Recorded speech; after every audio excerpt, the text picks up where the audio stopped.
नमस्कार दोस्तों, स्वागत है आपका अपने YouTube channel Patel sir UP पर। आज दोस्तों 29 जुलाई दैनिक समसामयिकी में हम लोग दोस्तों फूल पत्ती वाली क्लास का रिवीजन करेंगे।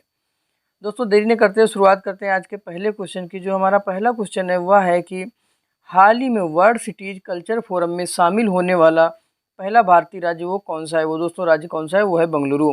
अगर बात करें दोस्तों वर्ल्ड सिटी कल्चर फोरम की, इसकी स्थापना दोस्तों होती है 2012 में। इसमें दोस्तों अब वर्तमान समय में 41 शहर शामिल हो चुके हैं। 41वां शहर किसको कौन सा शामिल हुआ, वो शामिल हुआ बेंगलुरु। आते हैं दोस्तों इस क्वेश्चन के लल्लन टॉप पे। जो हमारा पहला पॉइंट है वह है कि बगीचों का शहर किसे कहा जाता है। तो दोस्तों बगीचों का शहर बेंगलुरु को कहा जाता है। साथ ही बेंगलुरु को दोस्तों सिलिकॉन वैली ऑफ इंडिया भी कहा जाता है। बेंगलुरु में दोस्तों इसरो का मुख्यालय स्थित है। इसरो की स्थापना जो होती है वो 15 अगस्त 1969 को होती है। स्टेचू ऑफ प्रॉस्पेरिटी जो है ये बेंगलुरु में कैंपगोड़ा एयरपोर्ट पर स्थित है। अगला पॉइंट हमारा है कि tree city of the world में शामिल शहर कौन सा है। वो दोस्तों शहर कौन सा शामिल है, वो शामिल है मुंबई। अगला पॉइंट है कि वर्ल्ड ग्रीन सिटी अवार्ड किसे मिला। वो दोस्तों किसे मिला, वो मिला है हैदराबाद को। अगला पॉइंट है कि एससीओ की पहली सांस्कृतिक राजधानी क्या है। वह दोस्तों कौन सी है, वो है दोस्तों वाराणसी। आते हैं दोस्तों आज के अगले क्वेश्चन पे। जो हमारा अगला क्वेश्चन हुआ है कि हाल ही में किस अंतर्राष्ट्रीय संस्थान ने अपनी रिपोर्ट में सभी स्कूलों में जो है स्मार्टफोन पर प्रतिबंध लगाने का वैश्विक आग्रह किया है। वह दोस्तों रिपोर्ट किसकी, वह रिपोर्ट है दोस्तों यूनेस्को की। अगर बात करें यूनेस्को की, तो यूनेस्को का मुख्यालय दोस्तों पेरिस में स्थित है। इसकी स्थापना होती है 1945 में। इसने दोस्तों एक रिपोर्ट जारी की। इस रिपोर्ट का क्या नाम है दोस्तों वैश्विक शिक्षा निगरानी रिपोर्ट 2023 को जारी किया है। इसका दोस्तों शीर्षक जो था तो वो था cat tech in education. Cat tech in education.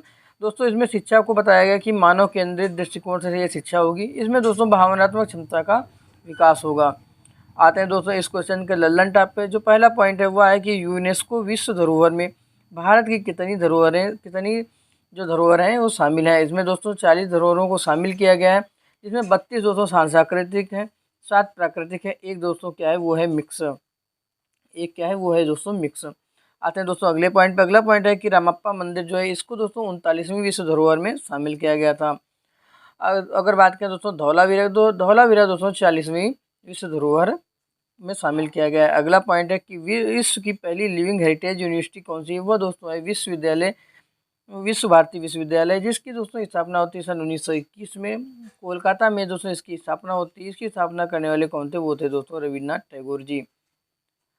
आते हैं दोस्तों आज के अगले क्वेश्चन पे। जो हमारा अगला क्वेश्चन है वह है कि हाल ही में पीएम मोदी ने किस देश से 13वें संविधान संशोधन को लागू करने का आग्रह किया है। वह दोस्तों राज्य कौन सा है, सॉरी देश कौन सा है, वह देश है दोस्तों श्रीलंका। अभी हाल ही में यहाँ के जो राष्ट्रपति थे वो भारत आए थे, तो वहाँ पे मोदी जी ने इनसे आग्रह किया है। अगर बात करें दोस्तों ये 13वां जो संविधान संशोधन है ये है क्या, तो दोस्तों सन 1978 में क्या हुआ था कि संविधान का निर्माण श्रीलंका में दोस्तों एकात्मक सरकार का निर्माण हुआ था। तो वहाँ पे दोस्तों क्या हुआ था, संविधान का निर्माण किया गया था, जिसमें दोस्तों क्या था, शक्तियों को सिर्फ केंद्र को ही दिया गया था। तो दोस्तों उत्तरी और पूर्वी श्रीलंका में जो है भारत के तमिल समुदाय के लोग रहते हैं। वहाँ पे ये क्या है, अल्पसंख्यक हैं दोस्तों। इनके बीच और वहाँ पे एक और दूसरा समुदाय हो सिंघली, उनके बीच दोस्तों संघर्ष, शक्तियों के बीच संघर्ष शुरू होता है, जिससे दोस्तों यह संघर्ष धीरे धीरे गृह युद्ध का रूप ले लेता है। तो दोस्तों क्या होता है 1987 ईस्वी में कोलंबो में दोस्तों भारत के प्रधानमंत्री उस समय राजीव गांधी जी थे, और वहाँ के जो राष्ट्रपति थे वो जयवर्धने थे। इनके बीच में दोस्तों क्या होता है, एक समझौता होता है जिसे दोस्तों 13वां संविधान संशोधन समझौता कहा जाता है। तो दोस्तों इसमें कहा गया था कि 15 अगस्त 1987 तक उत्तरी पूर्वी श्रीलंका में आपातकाल को हटा दिया जाएगा तथा सिंघली और तमिल को जो है आधिकारिक भाषा का दर्जा दिया जाएगा। तो दोस्तों हुआ क्या था, और उसमें दोस्तों 9 प्रांत में शक्तियों का हस्तांतरण किया जाएगा। तो दोस्तों जो ये घोषणाएं हुई थी इन पर दोस्तों आज तक भी लागू नहीं हुई, इसलिए हमारे प्रधानमंत्री जी ने इस समझौते को लागू करने का आग्रह किया है।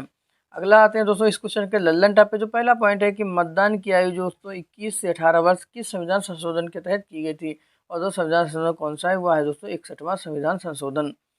अगला पॉइंट है कि संपत्ति के अधिकार को मौलिक अधिकार से बाहर कब किया गया, तो दोस्तों 49वें संविधान संशोधन द्वारा संपत्ति के अधिकार को मौलिक अधिकार की सूची से बाहर कर दिया गया।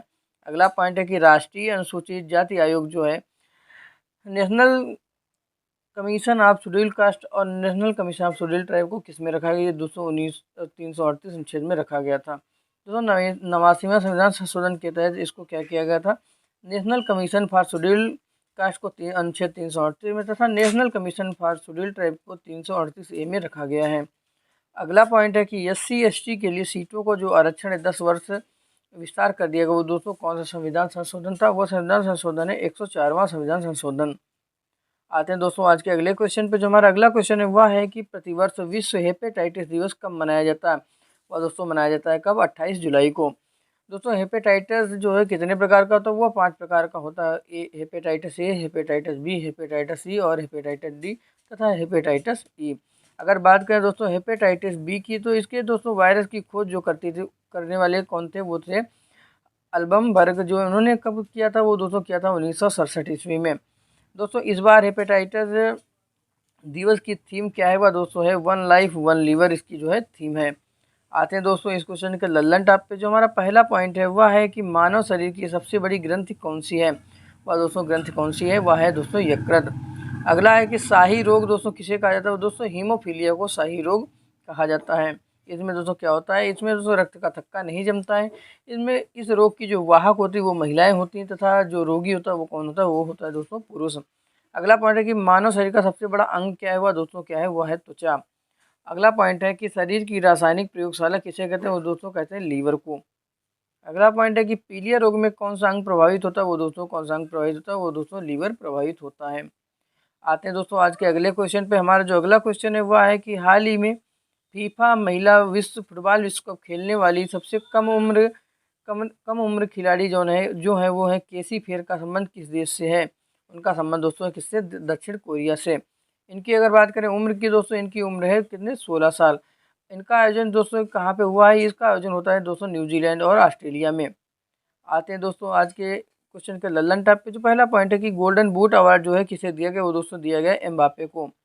अगला पॉइंट है कि गोल्डन बॉल अवार्ड किसे दिया गया? वो दोस्तों दिया गया लियोनेल मेसी को। अगले पॉइंट पे आते हैं। अगला पॉइंट है कि उत्तर कोरिया और दक्षिण कोरिया के मध्य सीमा बनाने वाला अक्षांश कौन सा है? वह दोस्तों अक्षांश है 38 डिग्री अक्षांश। अगला पॉइंट है कि यूएसए और कनाडा के मध्य सीमा कौन सा अक्षांश बनाता है? वो बनाता है दोस्तों 49 डिग्री अक्षांश। अगला पॉइंट है कि फीफा विश्व कप 2026 का आयोजन कहाँ पे होगा? यह दोस्तों होगा यूएसए में और कनाडा में तथा मैक्सिको में। इन 3 जगह इसका आयोजन होने वाला है। आते हैं दोस्तों आज के अगले क्वेश्चन पे। जो हमारा अगला क्वेश्चन है वह है कि हाल ही में 83वें ग्रैंड मास्टर कौन बने? वह दोस्तों कौन है? वो है आदित्य सामंत। कौन है? आदित्य सामंत। जो पहले ग्रैंड मास्टर वो कौन है? वो दोस्तों है विश्वनाथ आनंद। जो पहली महिला ग्रैंड मास्टर वो कौन थी? वो दोस्तों है विजय लक्ष्मी। कौन है? विजय लक्ष्मी। अगला पॉइंट है कि भवानी देवी का संबंध किस खेल से? उनका दोस्तों संबंध है किससे? संबंध है दोस्तों तलवारबाजी से। अगला पॉइंट है कि कोनेरू हम्पी का संबंध दोस्तों किससे है? दोस्तों कोनेरू हम्पी का संबंध है शतरंज से। किससे? शतरंज से। आते हैं दोस्तों आज के अगले क्वेश्चन पे। जो हमारा अगला क्वेश्चन है वह है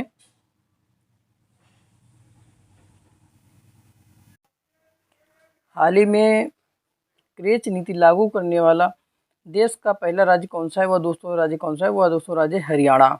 अगर बात करते हैं दोस्तों इस क्वेश्चन के लल्लन टाइप की, जो पहला पॉइंट है वो है कि उत्तर भारत का पहला परमाणु संयंत्र जो है वो कहाँ पे स्थापित हुआ?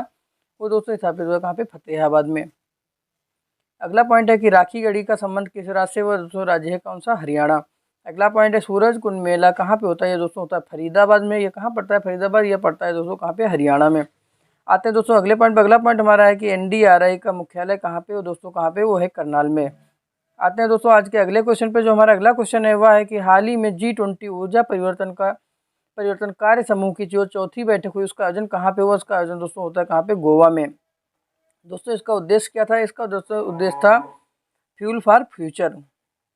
अगर बात करें दोस्तों ऊर्जा परिवर्तन की पहली बैठक कहाँ पे होती है? या दोस्तों होती है बेंगलुरु में, दूसरी होती है गांधीनगर में, तीसरी बैठक का आयोजन होता है कहाँ पे? मुंबई में, और चौथी कहाँ पे हुई? वह दोस्तों हुई है गोवा में। आते हैं इस क्वेश्चन का दोस्तों लल्लन टॉप पे। जो हमारा पहला पॉइंट है वह है कि G20 पर्यटन समूह की तीसरी बैठक का आयोजन कहाँ पे हुआ है? दोस्तों तीसरी बैठक का आयोजन होता है कहाँ पे? जम्मू कश्मीर में।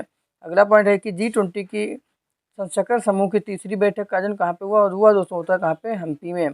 अगला पॉइंट है कि G20 आपदा जोखिम न्यूनीकरण जो है इसका बैठक कहाँ पे हुई? दोस्तों ये होती कहाँ पे? चेन्नई में। अगला पॉइंट है कि एससीओ के विदेश मंत्रियों की बैठक कहाँ पे हुई? या दोस्तों होती कहाँ पे? गोवा में।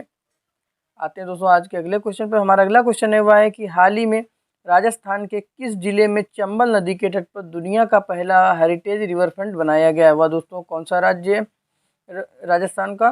दोस्तों राजस्थान का वो कौन सा जिला है दोस्तों? कोटा। किस नदी पे दोस्तों? यहाँ पे चंबल नदी पर 6 किलोमीटर लंबा ये जो है रिवर फ्रंट बनाया जाएगा। दोस्तों यहाँ पे क्या होगा, 9 विश्व की 9 सबसे हेरिटेज इमारतों को यहाँ पे दिखाया जाएगा तथा दोस्तों यहाँ पे सबसे बड़ी नंदी की प्रतिमा जो है वो भी स्थापित होगी।